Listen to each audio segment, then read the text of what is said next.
and salutations. This is Michael D. McCarty, storyteller from Los Angeles, California, and I'm going to share a personal story with you that I call The Power of Love. It was 1988-89, and I was traveling around the south of India, going to temples and ashrams and getting my spiritual groove on. Some friends of mine had decided we were going to go visit the Sri Aurobindo Ashram in a town called Pondicherry, further in the south of India. We took a bus, took about 4 or 5 hours. We arrived at Pondicherry. My two friends went directly to the main ashram hotel called the Park Guest House. I told them I'd meet them there later. I wanted to roam the town. I wasn't worried about getting a room. It was the hot season in the south of India, 120 degrees in the shade on a cool day. So the guidebook, the Lonely Planet guidebook for India said you didn't have to worry about getting a room at a hotel this time of year because nobody in their right mind would be there, except me and my friends. So after having roamed the town a little bit, I went over to the Park Guest House. I'm going up the steps to the hotel when I noticed that this elderly Indian woman gave the man behind the desk some instructions after having given me a real dirty look. I walk up to this gentleman, and he says, "Can I help you?" I said, "Yes, I'd like a room." "We don't have any rooms." Keys all over the board, up, down, and sideways. I asked about my two friends, who just happened to be white. I asked if they had checked in. He said, yes, they did. Now, I'm picking up on something. Duh. But I don't want to believe what I'm picking up on because I'm at an ashram, a spiritual place. So I asked, well, when will some rooms become available? Maybe in a day or two. All right, I maintain a positive attitude. The next morning, I'm having breakfast with my friends at the Park Guest House restaurant, and there's a guy who had checked into the hotel after I'd been by there the previous evening. Now, I maintain a positive attitude. Some rooms must have suddenly become available. So I go to the lobby, and there's that elderly Indian woman, the one who'd given me the dirty look, sitting behind the desk.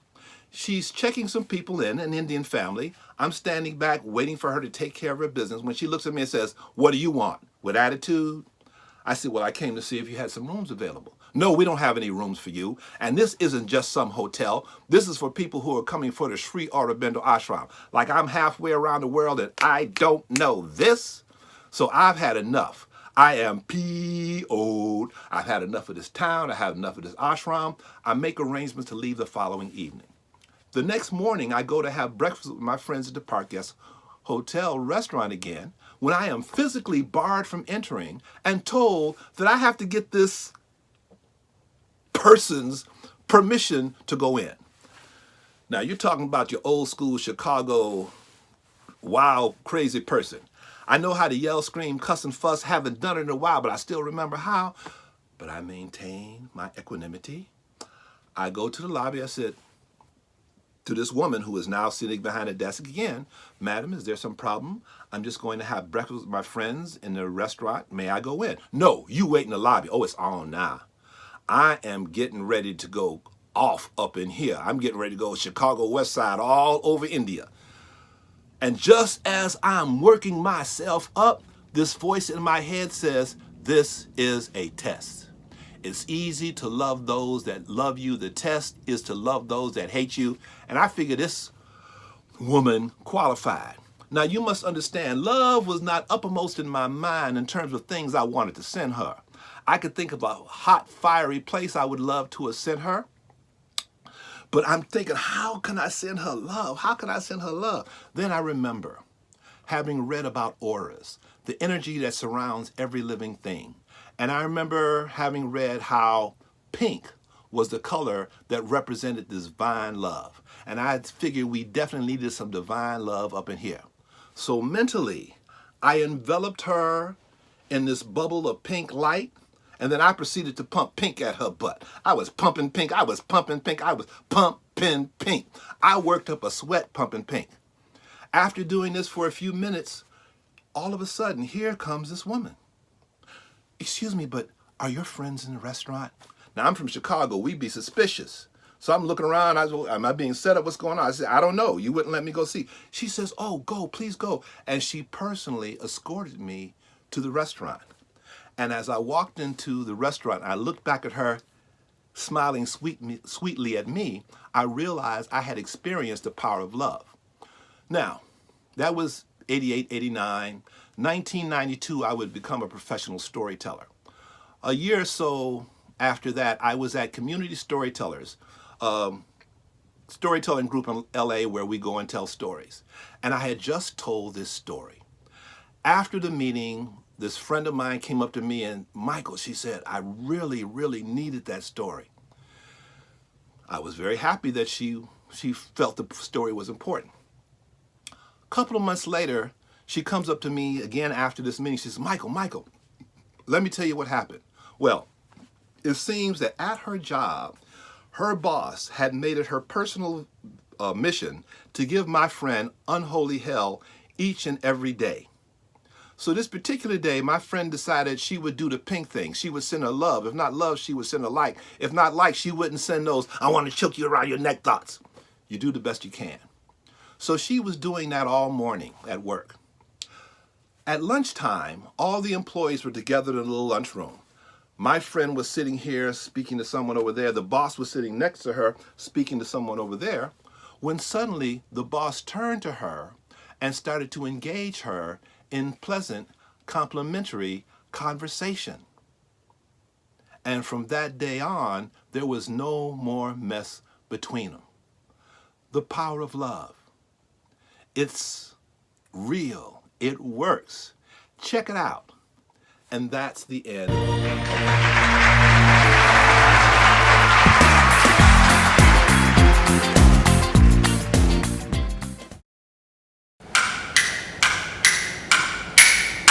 El cuento que les voy a contar es un cuento de la tradición oral salvadoreña y regional. ¿Sabían ustedes que el tío conejo tiene las orejas largas? Cierto día, estaba tío conejo cerca del río. Canta que te canta, canta que te canta. Qué bonitas hay, cama me vea. Qué bonitas hay, cama me vea. En verdad que soy muy bonito, inteligente y humilde. Tío pájaro, que estaba desde un árbol, saltó. De humilde no tiene nada, tío conejo. En lo demás tiene razón. Gracias. Sus palabras me complacen. Sí, pero es usted muy vanidoso. Ese no es ningún problema. Sí lo es, no lo es. Sí lo es, no lo es. Sí lo es, no lo es. No será para usted. Pero a mí me gusta que me ensalcen. Es verdad, conejo en salsa es el plato favorito de los hombres. Lo que pasa es que usted tiene envidia de mi grandeza. Si de grande no tiene nada, tío conejo, ni la estatura. Tiene razón. Yo ya estoy cansado. Y aquí en el bosque, todos me quieran comer por ser pequeño. Me quieren comer por aquí y por allá. Por aquí y por allá. Por aquí y por allá. No se ponga así, tío conejo. Para todo hay solución, menos para la muerte. Es verdad. Voy a ir a hablar con mi señor y le voy a pedir que me haga grande. Pero ¿cómo, tío conejo, si usted no tiene alas? Para eso lo tengo a usted. No. Yo no quiero líos con tata Dios. Por favor, tenga piedad de mí. Un pobre conejito. Aquí todos se imaginan en un sartén. Está bien pues. Súbase. Gracias. Este favor se lo pagaré con intereses. Vámonos antes que me arrepienta. Y llegaron al cielo. Allí entre las nubes estaba el tío conejo revoloteando y de pronto, ¡Señor! ¡No! Truenos y relámpagos. ¿Qué te trae por aquí, tío conejo? ¿Qué armas tanto alboroto? Señor, perdón, es que fíjate que yo allá en la montaña siempre me molestan y siempre me quieren comer por aquí y por allá. Y yo estoy cansado, quiero ser grande, hazme grande, señor. Pero qué atrevimiento, tío conejo. ¿Qué hago para que este desista? Ya sé, tío conejo, si me traes una piel de tigre, una de león y otra de lagarto, entonces te haré grande. ¿De verdad? Pero señor, yo soy muy pequeño. Ay, vos los has de casar. Y que yo los he de casar, pero señor. Truenos y relámpagos.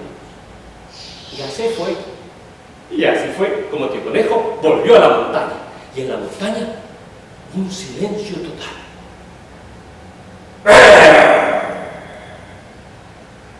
Tío Tigre andaba por ahí un poco cansado.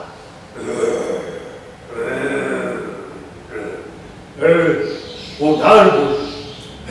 Me voy a dar una siestecita. Me voy a dormir allí y que la sombra me cobije.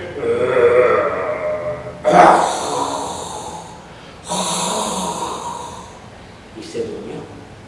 Ese momento aprovechó el Tío Conejo para aparecer como un loco. ¡Auxilio! ¡Auxilio! ¡Ahí viene! ¡Ahí viene! ¡Ay! ¡Por vida suya! ¡Los tres santísimos nombres! ¡Ay! ¡Ave María Purísima! ¡Ahí viene! Tío Tigre se sobresaltó. ¿Qué pasa? ¡Ay, Tío Tigre de Dios! Mire, aquí hay unos bejuquitos, amárreme por favor en ese árbol. Por favor, que ahí viene y me va a llevar. Pero ¿quién viene, Tío Conejo? El huracán. Sí, me va a llevar, por favor, amárreme. No, ¿y a mí quién me va a amarrar? ¿Amarrarme vos a mí? Está bien, pues, que tengo las manos que sustentar, pero... Y comenzó el Tío Conejo a darle vueltas a la soga, alrededor del árbol y lo sujetó. Dijo el Tío Tigre. Hoy ya estoy bien sujeto. Sí, ya estoy bien sujeto. Hoy no me lleva. Pero lo que sí se llevó fue una paliza del Tío Conejo que lo desmayó. Ya tengo al tigre. Ahora me falta el león. El Tío Conejo comenzó a escarbar. Un hoyo, a rascar la tierra, hasta que formó un hoyo profundo y lo cubrió con hojitas de huerta para que no se notara. ¿Y qué creen? En ese momento, el Tío León: tengo hambre.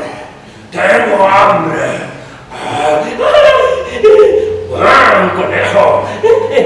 Tío León, lo andaba buscando porque le tengo un almuerzo requete rico. ¡Venga! Claro, mi almuerzo eres tú. Y empezó a caminar el león. Y el conejito empezó a saltar, evadiendo las hojas. Y el león, contento de su almuerzo, las hojas pateó.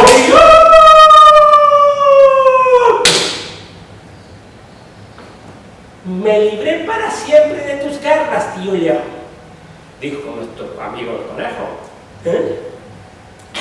Ahora me falta el lagarto. ¡Ja! Allá voy, río abajo, voy a ir. Y llegó. Ahí estaba en el río Tío Lagarto nadando como que no quiere la cosa. Tío Lagarto, hola, adiós. Lero, candelero. ¿Para dónde vas tan alegre, Tío Conejo?, dijo el lagarto. Pues voy a un bailecito que va a estar de rechupete porque va a haber comida y muchachas y vamos a bailar y a divertirnos. Adiós. Lero, candelero. Pero llévame a mí. No. Mire, yo no llevo aritos, no llevo brochas. Adiós. Por favor, llévame. Ay, pues, véngase pues. Lero, candelero. ¡Ay! Gritó el conejo. ¡Me lastimé la pata! ¡Ay! Ya no puedo ir. Pero ¿cómo no vas a ir si es un baile? Yo te llevo. A lo mejor en el camino te compones. Vámonos, venite, me lo moco. Y se lo subió. Pero junto con el conejo iba un palo. Caminando, y vino el conejo y ¡tum, pam, pum! Le dio en la coraza con tan mala suerte que vino el lagarto y lo sacudió. ¡Ja, tonto tío conejo! ¿Que no sabes que a los lagartos no se les puede pegar en la coraza? Si quieres pegarle a un lagarto, pégale en la nariz y ¡pum! Se desmayó. Entonces el tío conejo, muy contento, llamó a Tata Dios. ¡Señor!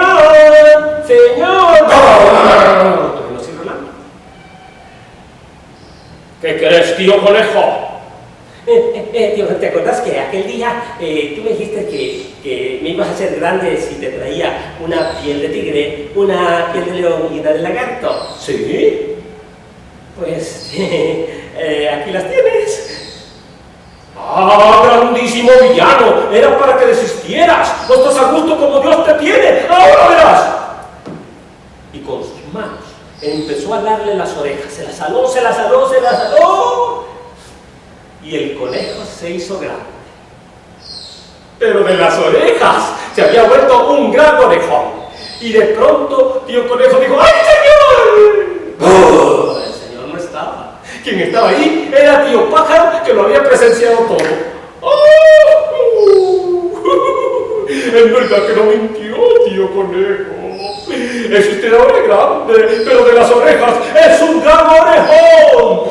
Bien dice el dicho: el que mal anda, mal acaba. El que mal anda, mal acaba. El que mal anda, mal acaba. El que mal anda, mal acaba. Y esta es la razón por la que el tío conejo tiene las orejas largas. Y yo me monto en un potro para que ustedes me cuenten otro.